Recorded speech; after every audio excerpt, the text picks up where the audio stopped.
one of the things that was very hard during that period is if you were a person who was data-driven, it sort of broke down into three groups, as you mentioned. There were people who were immediately skeptical. There were people who were immediately buying in. And then there was, a group of people in the middle. I sort of counted myself in that group, people who are trying to follow the data. Yeah. The problem is that when the data is bad and when the data is skewed, it makes it almost impossible to follow the data. But for the physicians in that group, if they spoke up or raised their hands, and this is something I did not know until the COVID outbreak, 70% of physicians are employees. I didn't know that. If they raised their hand, they lose their job. And they were afraid. There was fear. Fear was rampant in my profession. And so people just shut the hell up. And you had hospital administrators dictating how doctors treated patients and telling patients to go home, come back when your O2 sat is 60%. This was astonishing to me. It was, I kind of actually get nauseated when I think about it. It's just such a transgression of your oath.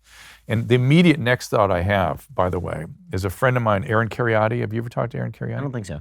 You should speak to him. Aaron Cariotti is one of the principal plaintiffs in the Missouri versus Biden case. Mm-hmm. He was the head of bioethics at University of California, Irvine Medical School for years. He was a storied professor. He was a psychiatrist.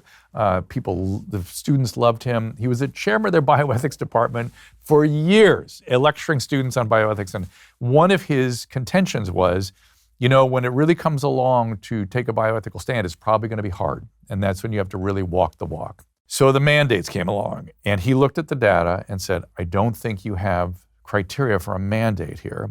And I've warned you forever that I'm going to have to do the hard thing when the tough time comes. I have to raise my hand now and say, you don't have proper justification for a mandate, and I have a bioethical problem with what you're doing here at this school. Immediately put on leave and then fire.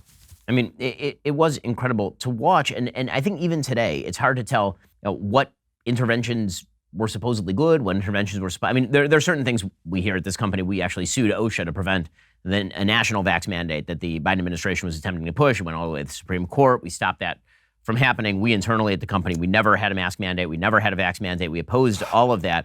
On a personal level, I will say that I think early on in the pandemic, I bought what was being sold with regard to the vaccines, particularly.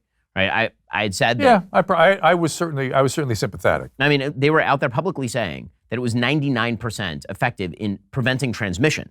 Not that it was preventing death, that it was preventing transmission, which of course would make the case for some sort of herd immunity. Yep. And I'd never been in favor of a mandate, but my case was, okay, well, I'm not going to get it, but I'm not going to die from it, but my grandmother might, so I should get it. They still have improper endpoints in their studies. They've not adjusted It's that. totally psychotic. And that finally came out like a year and a half afterward, where Pfizer came out and said, oh yeah, we never even tested that. We just kind of trotted out that statistic, and it was parroted by everybody. At the same time, you have people who have now taken this to, I think, the reactionary extreme, which is that no vaccines ever are good. Vaccines in general are bad. That's unfortunate. And what should people think about when they're thinking about vaccines in general? And also, where do you kind of come down when you now look at the data with regard to how effective or ineffective were mRNA vaccines with regard to COVID? It seems like the data sort of suggests that if you were very obese and very old, that it was better if you took it than if you didn't, and otherwise, there was really no reason to take it. Remember, most of the data was collected around Alpha and Delta, which was a completely different illness than Omicron.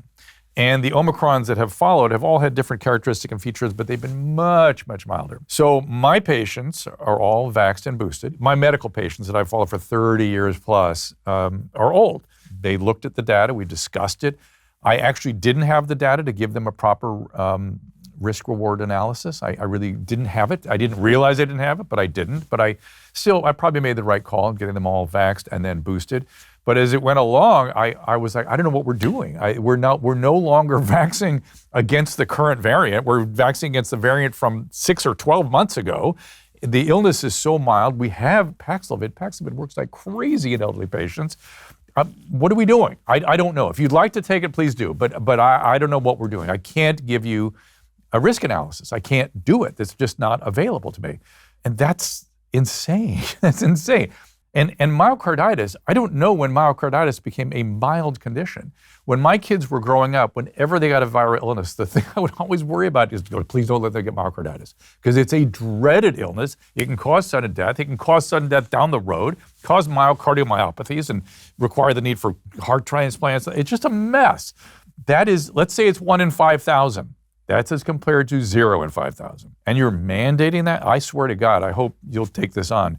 If you're a college-age student and your college mandated you to get this and you develop myocarditis, you should sue the hell out of it. For sure. That is Absolutely. That is an insane thing. Absolutely. And it not only did it not protect you, it didn't protect anybody, and it only put you at risk. What are we doing? I mean, the FDA was pushing on kids. I mean, I got vaxxed when it first came out, but certainly my kids are not vaccinated. And listen, I've been looking forward to the mRNA platforms for cancer. And again, different risk profiles. Somebody's going to die of a cancer, and you want to take a lot of risk.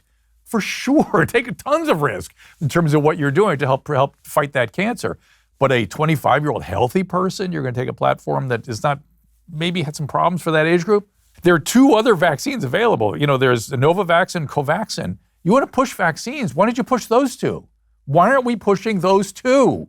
I can't understand it. Why only the only mRNA platform? There are 2 excellent vaccines available. Push those if you got to have a vaccine. You know what is a bad thing? If you're not taking care of your health.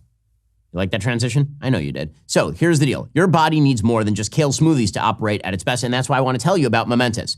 I'm not a fads or gimmicks guy. I believe in hard work and results, which is exactly what Momentous creatine, omega-3, and protein deliver. These 3 supplements deliver nearly every aspect of foundational health, from aiding cognitive function to reducing muscle and joint inflammation. My good friend and colleague Christine is a triathlete and a mom to a toddler, which is a lot, and she's been taking these supplements daily, which means she's not only crushing it on her Peloton every morning, she's also dominating at work. It's like a secret weapon for high performers who want to outwork the competition.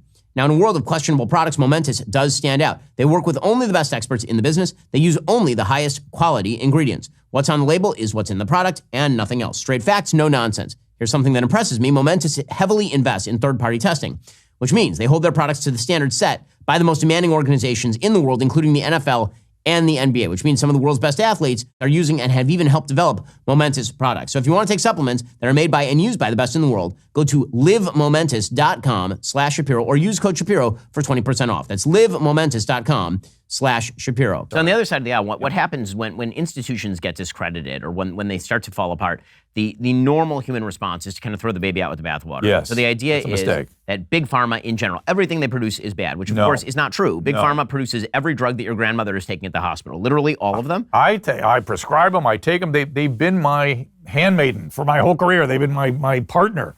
My whole career. And it costs I don't use a knife. I use medication. I use pharmacology. And it costs billions of dollars to develop these drugs. I mean, billions. This idea that you can just cut off the money source for big pharma by cramming down pricing based on the federal government's demands, that's a great way to destroy all R&D. Correct. Isn't that in the so-called Inflation Reduction Act? Didn't they do that to like Keytruda and things? These are major breakthroughs. It cost $1 billion to bring a drug to market, and then you have 5 years to make your profit, and then it goes off patent. Right. That's why they're so expensive. That's it. And this is what's hard about policymaking is that there really is very little room for black and white thinking about these sorts of things. You have to be as specific as humanly possible. Yes. So, again, the anti-vax movement has gained a lot of ground on both the right and the left in the aftermath of COVID-19. Unfortunate. Which, again, you can see why, because people respond and they're like, okay, you lied about what the mRNA vaccines were doing or what they weren't doing. It's made me nervous. Yeah, of course. It's made everybody nervous. much more. Yeah. So the natural reaction is, okay, let's open up all the books. And again, I get that, especially because it's been true for legitimately decades that many medical studies have either been p-hacked or have never been duplicated. That's the kindest blush you can give to the medical literature. The other thing is you can't get stuff published if it doesn't go with the narrative. Right. Do you know that, what's her name, the Danish physician that showed that 90% of the adverse reactions were in a certain pool of vaccine? It was a great study. It took her like 3 years to get it published. No one would publish it. That's a very important observation. It should have been an emergency. We all came to and went, let's figure that out. What happened? They also won't publish papers that debunk things, so that they will only publish new things. Yes. Right. And so what that means is that there's no incentive for anybody who's actually upsetting me so much. This is so disturbing to me. There's no incentive for a researcher to duplicate a study to find out whether it's true or not. Because if you duplicate it and you find out it's true, you're not getting published. And if you duplicate it and you find out that it's false, you're probably also not going to get published. So it gets shelved. It gets drawered. It gets obscure publication somewhere. It goes on a one of the what do they call those websites where it's peer reviewed and no one reads it. Right, exactly. And so you can see why there's all of this mistrust. So how should people approach things like vaccine schedules for their kids, for example? No, please don't do that to me. It's an honest question. I mean, I have 4 kids. Yeah, I would make sure you have a pediatrician that's willing to discuss it with you. If they are saying just take it, you're dumb if you don't, you got the wrong doctor. I understand it takes time. I understand pediatricians have no time. I get it. It's impossible. It's impossible to be a doctor today. It's impossible. It's particularly a general pediatrician, general medicine, family practice. I'm sure your wife tells you to actually pay your employees, and it's just impossible. And to actually be independent and do the job, it's impossible. So when a patient comes in and wants to chat about something like this, it's challenging. But you need to talk to your doctor about it. I have a grandchild coming, and I'm worried about it.